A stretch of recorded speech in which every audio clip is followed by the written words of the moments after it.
Mengalahlah sampai engkau tidak bisa lagi dikalahkan. Merendahlah sampai engkau tidak bisa lagi direndahkan. Jadi mari mengalah sampai di titik situasi orang itu sudah tidak ingin lagi mengalahkan kita.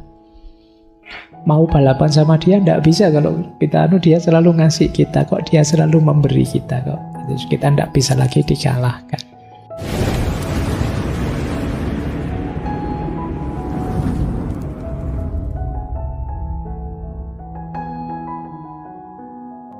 Assalamualaikum warahmatullahi wabarakatuh. Bismillahirrahmanirrahim. Ini yang sering diprotes orang. Pak, opo kita terus-terusan mengalah dalam hidup ini lah, ndak maju-maju kita, ndak sukses-sukses kita. Iya, tentu saja tidak semua dimensi hidup kita mengalah. Mengalah itu salah satu solusi dalam hidup. Kalau teman-teman nanti belajar tentang strategi menyelesaikan konflik, mengalah itu salah satunya. Nah, di situ saya sebut ada yang menghindar. Kalau ada masalah, ada konflik, menghindar saja. Itu juga solusi. Kadang-kadang memang kita harus menghindar. Masalah tertentu. Tidak semua masalah kamu harus lari, tapi memang ada masalah yang sebaiknya kamu menghindar saja, jangan ikut-ikutan. Ada yang bisa jadi kerjasama, komunikasi yang baik, dicari solusi bersama. Ada yang harus kompromi, negosiasi. Ada yang biar saja berkompetisi, biar dua-duanya meningkat. Tapi ada yang memang kita harus mengalah. Nah, sekarang kita lihat ya, kalau ini praktisnya. Kapan mengalah itu urgent, harus kita lakukan? Yang pertama, mungkin kita harus mengalah kalau tentang hal-hal yang tidak penting. Alah, cuma ini saja, ndak apa-apalah, monggo, ndak penting saja. Nah, kadang-kadang kan banyak hal yang ndak penting terus jadi masalah besar karena kita ndak mau ngalah. Mungkin sekedar tempat duduk di warung saja, wah yalah, saya duluan nih, saya ini alah. Ngantri itu memang bagus, tapi kadang-kadang ada orang nyerobot antrian dan lain sebagainya. Terus jadi rame, jadi gegeran. Kadang-kadang perlu mental ngalah. Ya sudahlah, kalau memang pingin duluan, mungkin anaknya di rumah sedang sangat lapar nunggu anus, monggo duluan. Wong ndak penting. Jadi masih, seandainya kita telat, kita kalah, kita ndak duluan, ya ndak ada efek apa-apa untuk hidup kita. Nanti selesai ngaji, rebutan keluar duluan nyari sandal, nyari motor itu kan ya, terus ayo latihan ngalah, yo monggo yang mau duluan ini. Oh ternyata motor saya yang nutupi jalan, yo kamu duluan. Oh kan gitu saja. Tidak harus dibikin rumit. Kita sering membuat rumit hal-hal yang simpel. Kalau tidak penting yo ngalah saja, ngapain sih? Kecuali hal-hal urgent, hal penting. Yang kedua, mungkin kita harus ngalah juga ketika kita ndak yakin, ndak mantep dengan pandangan kita. Debat misalnya, wah yang benar begini loh, yang benar begitu loh. Nah, kadang-kadang kita juga ndak terlalu yakin dengan pikiran kita, tapi kan gengsi kalau kalah. Nah, terus kita ngeyel. Mungkin sama-sama ndak mantapnya, saya sana juga ndak mantap, kita juga ndak mantap. Alah, wong sama-sama ndak mantapnya saja, monggo lah kalau kamu mau yakin yang itu, kita jalan dengan itu. Kan ndak masalah. Wong sama-sama ndak mantapnya. Sama-sama masih hipotesis, sama-sama meragukan. Nah, masih belum teruji dua-duanya. Mungkin di konteks ini ya monggo ngalah saja, ndak apa-apa. Atau yang ketiga, saya ngomong yang baik, dia juga ngomong yang baik. Saya tahu tawaran dia juga baik, tapi tawaran saya kan juga baik. Ini kan antara yang baik dengan yang baik. Mbok wis kamu ngalah saja, toh yang jalan yang manapun juga sama-sama baik.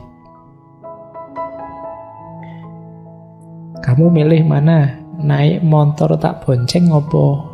Naik gojek nanti tak bayari. Ini sama-sama baik, mbok kamu ngalah saja, ndak usah ngeyel. Yang mana saja kan oke. Nanti jangan gegeran, sudahlah naik gojek saja tak bayari, mbok ndak tak bonceng saja. Terus gegeran, ngapain wong podo-podo api Sudah ditetapkan salah satu, kamu ngalah, ya sudahlah kalau kamu pengen bonceng ayolah. Kan gitu saja selesai. Gitu loh.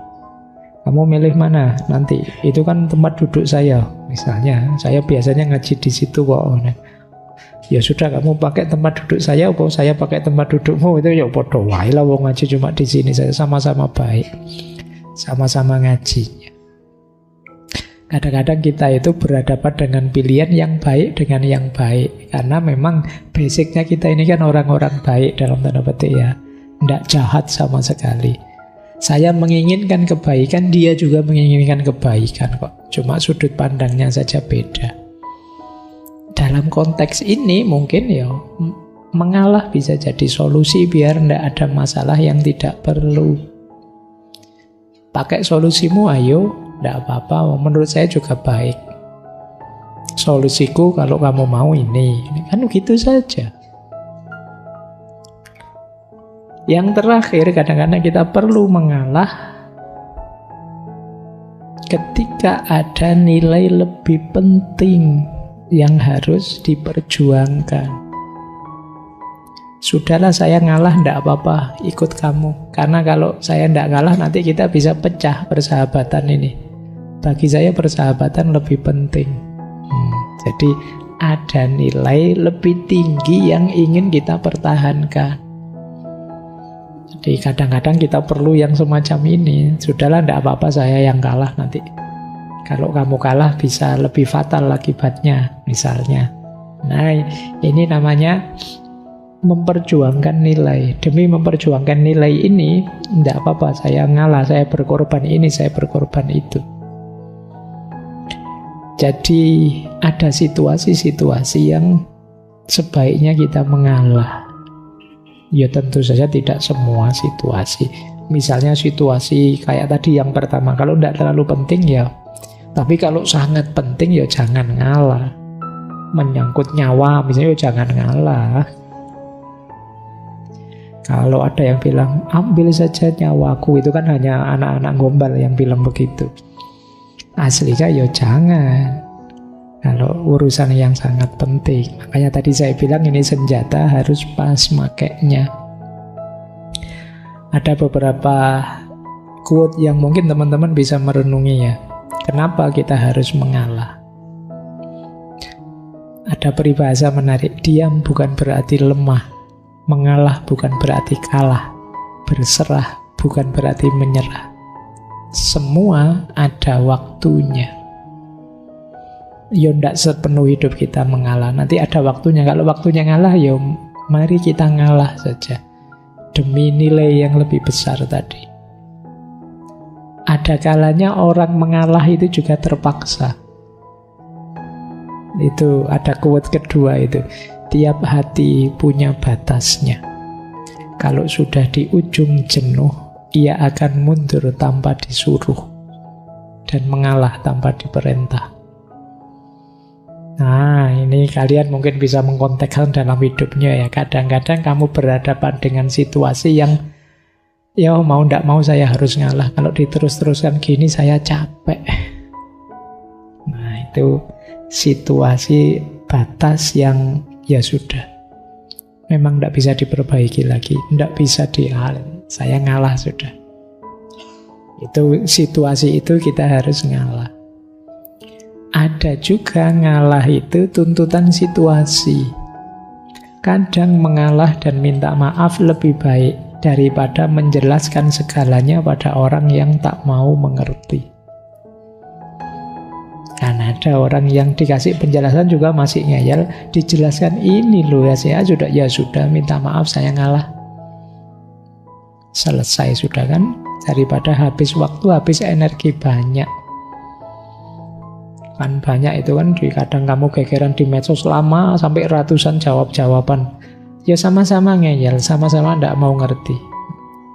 Ya daripada gitu kamu nonton drama Korea saja, daripada waktumu habis untuk ayel-ayelan. Nah yang terakhir itu menarik. Kalau ini agak ideal ya, kamu silahkan kontekkan dengan hidupmu. Mengalahlah sampai engkau tidak bisa lagi dikalahkan. Merendahlah sampai engkau tidak bisa lagi direndahkan. Jadi mari mengalah sampai di titik situasi orang itu sudah tidak ingin lagi mengalahkan kita. Mau balapan sama dia tidak bisa, kalau kita dia selalu ngasih kita kok, dia selalu memberi kita kok. Itu kita tidak bisa lagi dikalahkan. Atau kita tidak bisa lagi direndahkan. Mungkin kita itu orangnya memang rendah hati. Direndahkan pun ya tidak apa-apa, biasa saja. Itu kan enak terus jadi orang mau merendahkan. Apalagi orang ini saya kritik ini diterima saja, saya bilang begitu diiyakan saja, kan capek yang dasar kamu itu orang tidak pinter. Ya siap, nanti saya tak belajar lagi. Ya kan jadi tidak bisa lagi orang merendahkan kita, gitulah. Baik, ini situasi-situasi yang penting untuk kita sadari kapan dan bagaimana kita mengalah. Baik, ada beberapa quotes yang sering kita dengar. Ini sering sekali kita dengar. Sing waras ngalah. Peribahasa ini cocok dalam situasi ketika kita berhadapan dengan orang yang tidak waras, dalam tanda petik. Orang tidak waras itu ya mikirnya ngawur, ngomongnya ngawur. Kalau kita ndak ngalah, kita katut tidak waras. Ya sudah, monggo lah. Kamu dengan pikiranmu, dengan anggapan kehebatanmu dan lain sebagainya. Ini namanya sing waras ngalah. Bukan berarti Pak nanti yang jadi menang, yang jadi yang ndak waras. Bukan itu maksudnya. Maksudnya ketika kamu berhadapan dengan orang yang tidak waras, mending kamu tinggal saja. Kamu ngalah. Kenapa? Orang ini tidak bisa diluruskan. Orang ini tidak bisa diberi petunjuk. Orang ini tidak bisa dituntun lagi. Dia sudah tidak waras. Dalam tanda petik. Makanya ngapain kamu capek-capek meladeni dia? Tuh loh. Wong sudah jelas itu salah, kita tunjukkan ini loh sampean salahnya di sini. Kok ngeyel terus? Sampai bilang suka-suka saya dong, kalau saya anggap yang ini benar mau apa? Ya wes kalau gitu sing waras ngalah.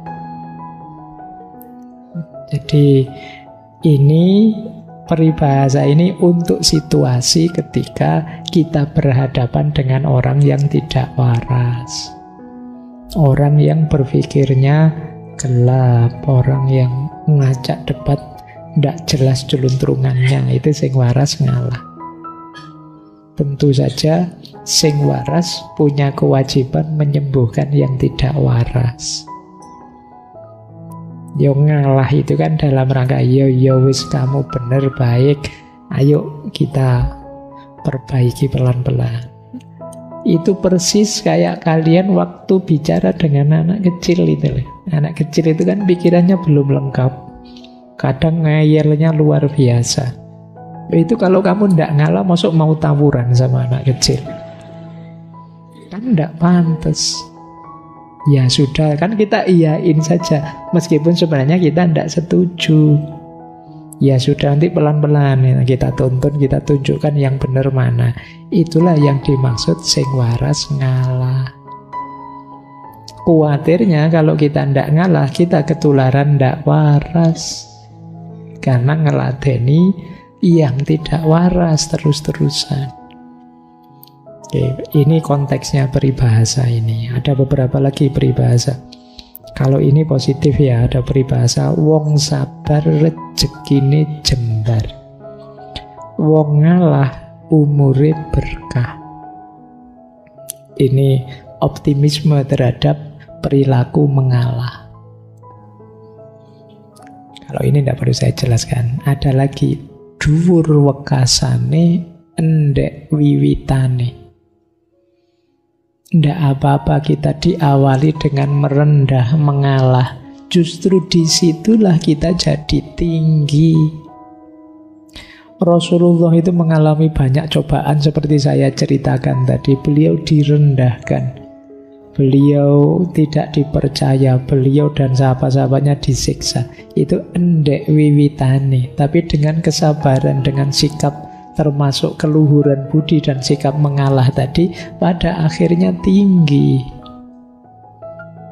Endek wiwitane dhuwur wekasane. Dan ini kan mode ini kan dipakai di film-film, drama-drama. Itu kan lakone itu kan mesti susah dulu. Terus pada akhirnya dia unggul dan menang. Jadi orang baik itu dhuwur wekasane. Akhirnya dia tinggi, akhirnya dia menang. Meskipun endek wiwitane. Tidak apa-apa kalian mengawali dari rendah. Mungkin direndahkan, mungkin disusahkan. Tapi pada akhirnya kalian bisa tinggi. Termasuk tadi harus dengan mengalah dan lain sebagainya. Nah, ini juga mindset orang Jawa. Punya kepercayaan yang sangat kuat terhadap Tuhan. Kita kan selalu perhitungan. Pak, nanti kalau saya ngalah jangan-jangan ini, jangan-jangan itu. Jangan-jangan nanti saya malah ditindas. Kita bikin kalkulasi-kalkulasi bayangan kita sendiri. Tapi kalau orang Jawa ndak apa-apa, ndak usah khawatir. Gusti Allah mboten sare. Allah tidak tidur. Dia tahu kok kalau kita itu orang baik. Dia tahu apa yang ada di hati kita. Kita yang terlalu perhitungan seperti tadi jadinya ragu-ragu. Pada akhirnya ndak mantep. Mau ngalah malah ndak mantep. Mau ini mau itu ndak. Ya sudah, kita serba ragu-ragu, ndak jadi melakukan kebaikan. Mari kita mantepkan saja di sini. Gusti Allah mboten sare. Pak, saya dicurangi terus loh Pak. Ndak apa-apa. Gusti Allah mboten sare.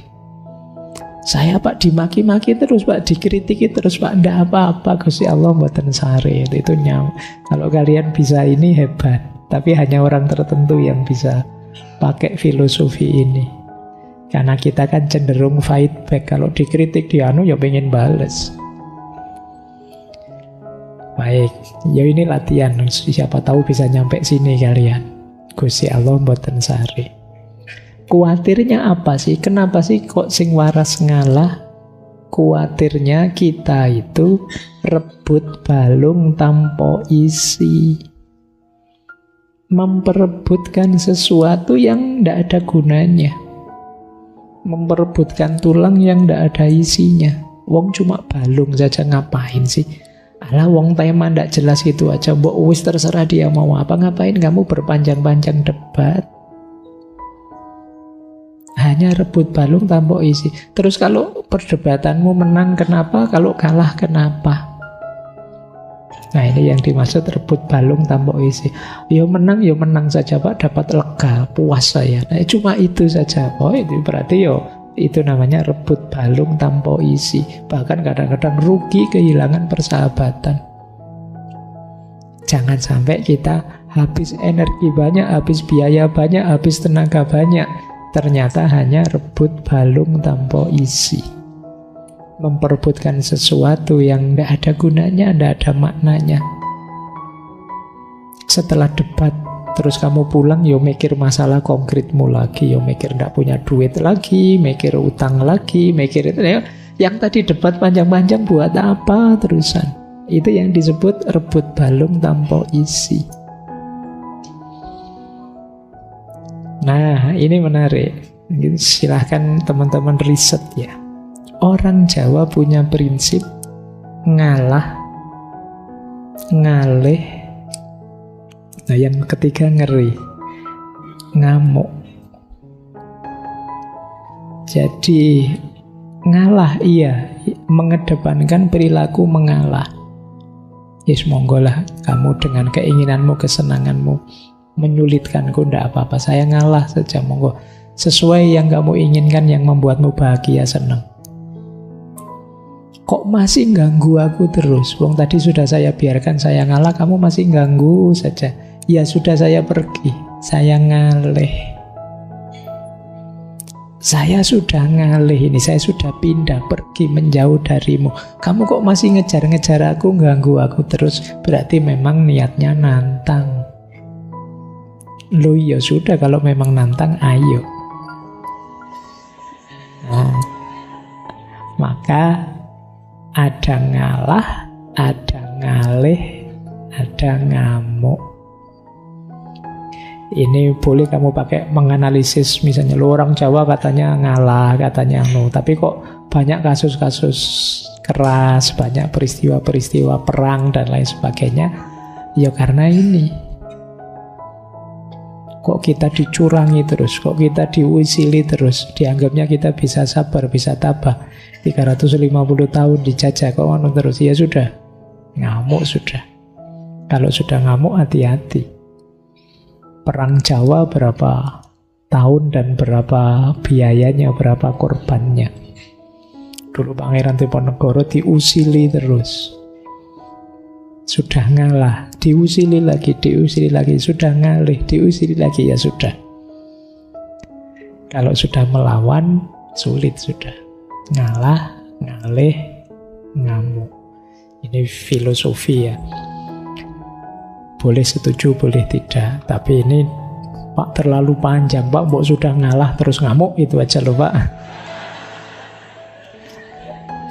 Ya kalau kamu jangan kan ngalah ngamuk, kadang-kadang ngalahnya juga tidak ada, pokoknya diusili ya bales. Oke, ya paling tidak ada prosesnya, ya ada ngalah, ngalih, ngamuk. Seperti bumi tadi. Pada saatnya kalau dia sudah murka, ya jangan kaget. Dia bisa gempa, dia bisa mengeluarkan lahar, dia bisa dan sebagainya. Tapi prinsipnya dia sabar dan tangguh. Baik, masih ada 5 menit ya. Saya tadi tiba-tiba teringat, ya dalam Islam juga perilaku mengalah sangat disarankan. Misalnya itu saya ambil ada hadis, saya lupa ini dulu pernah saya kutip hadis ini di ngaji filsafat. Aku, kata Rasulullah, ini riwayat Abu Dawud. Sabdanya Rasulullah, aku menjamin sebuah istana di sekitar surga bagi siapa saja yang meninggalkan perselisihan walaupun dia dalam keadaan benar. Dan di pertengahan surga bagi seorang yang meninggalkan dusta walaupun dalam keadaan bercanda. Dan di bagian surga tertinggi bagi yang terpuji akhlaknya. Menghindari perdebatan perselisihan yang tidak perlu, meskipun kita benar, itu berarti mulia. Mari kita mempersedikit perselisihan semampu kita. Ini salah satu hadisnya ya. Jadi ngalah saja tidak apa-apa kalau dampak dari perselisihan itu lebih besar efek negatifnya daripada kemenangan kita. Pinter-pinter kita ngukurnya.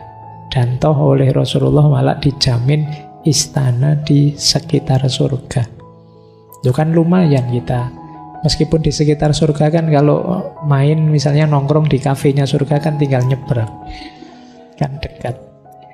Kalau ingin masuk di pertengahan surga ya hati-hati, kalau sedang bercanda jangan berdusta. Kalau ingin di surga yang tertinggi berarti totalitas diri kita harus kita bangun dengan akhlak yang terpuji. Ini isyarat dari Rasulullah.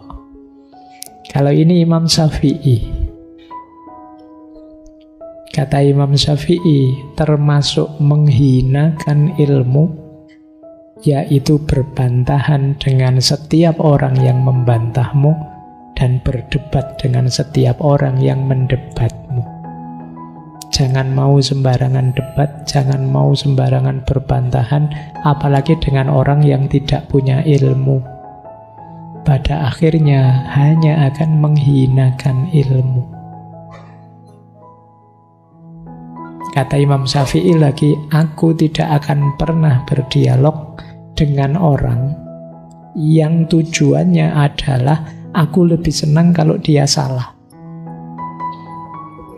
Dialog itu tujuannya biar bersama-sama menemukan kebenaran, bukan menunjukkan salahmu dan menegaskan benarku. Dan Imam Syafi'i tidak mau. Kalau ada dialog kok tujuannya hanya ingin menunjukkan salahnya lawannya. Dia tujuannya tetap menegaskan kebenaran yang kita yakini. Nah, ini contoh yang berhubungan dengan mengalah. Terakhir dari Imam Syafi'i ada pesan, hati-hati dengan gaya hidup menang kalah. Ini kan menang kalah itu kan saling menaklukkan, saling berkompetisi. Yang tidak mengalah tadi loh. Kalau hidup kita hanya ingin berkompetisi saja, ingin menang terus, unggul terus atas yang lain, ayo hati-hati. Kata Imam Ghazali, kenapa harus hati-hati? Sifat-sifat buruk itu biasanya menyusup. Orang yang tujuannya hanya menang kalah, biasanya yang pertama apa?